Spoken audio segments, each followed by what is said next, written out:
রাজধানীর হাজারীবাগ বাজারে একটি লেদারের গোডাউনে অগ্নিকাণ্ডের ঘটনা ঘটেছে। খবর পেয়ে ঘটনাস্থলে পৌঁছে আগুন নিয়ন্ত্রণে কাজ করছে ফায়ার সার্ভিসের 12টি ইউনিট।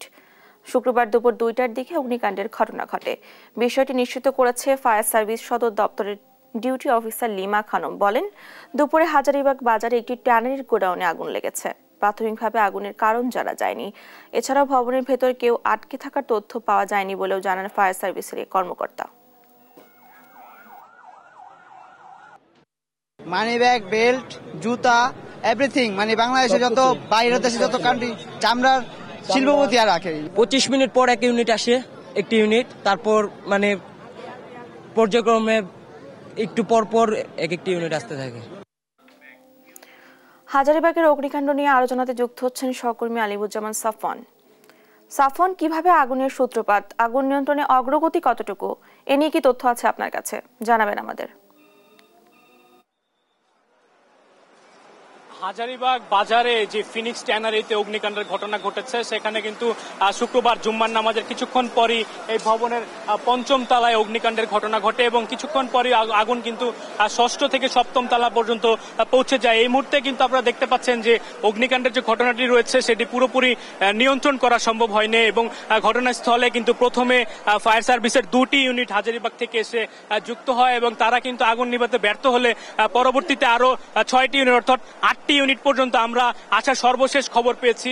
তবে দীর্ঘক্ষণ অতিবাহিত হলেও কিন্তু ফায়ার সার্ভিসের যেই ল্যাডার রয়েছে সেটি যেটি দিয়ে আসলে ভবনের বাহির থেকে পানি দেয়, সেই এই গাড়িটি কিন্তু এই ঘটনাস্থলে এসে পৌঁছায়নি এবং কিছুক্ষণ আগে এখানে কিন্তু ল্যাডার যুক্ত গাড়িটি এসে পৌঁছায় এবং তারা কিন্তু প্রস্তুতি নিচ্ছে বর্তমানে ভবনের যে বাহির থেকে পানি দেওয়ার পানি দেবে সেই প্রস্তুতি তারা নিচ্ছে।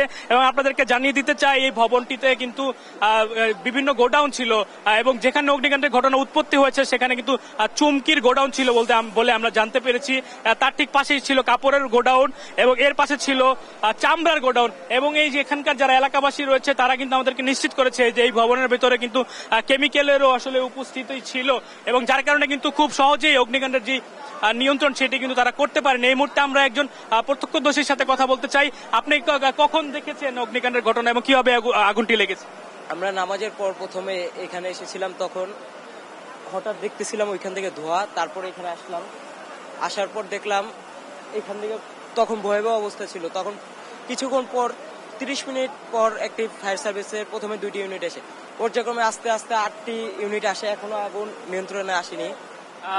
তিনি যেমনটি জানালেন যে ঘটনা ঘটার কিছুক্ষণ পরেই আসলে ফায়ার সার্ভিসের কর্মীরা আসে এবং এখন পর্যন্ত প্রায় 2 ঘন্টা আসলে অতিবাহিত হতে যাচ্ছে এবং এখন পর্যন্ত কিন্তু ফায়ার সার্ভিসের ইউনিটগুলোর চেষ্টায় আগুন নিয়ন্ত্রণ করা এখনো যদিও সম্ভব হয়নি, তবে তারা চেষ্টা করছে আগুন নিয়ন্ত্রণের জন্য। এবং ভেতরে কিন্তু যেহেতু আসলে কেমিক্যালের উপস্থিতি রয়েছে এবং কয়েকজন আমাদেরকে বলেছেন যে গ্যাস সিলিন্ডারের বিস্ফোরণ হতেও তারা শুনেছে, তো সুতরাং বলাই যায় যে খুব সহজেই যে আগুনটি আসলে নিয়ন্ত্রণে আসবে এমনটি আসলে এই মুহূর্তে প্রত্যাশা করা যাচ্ছে না। তবে এখানে কিন্তু ফায়ার সার্ভিসের পাশাপাশি র্যাব সদস্যরা উপস্থিত হয়েছে, হাজারীবাগ থানা পুলিশের একটি দল এখানে রয়েছে।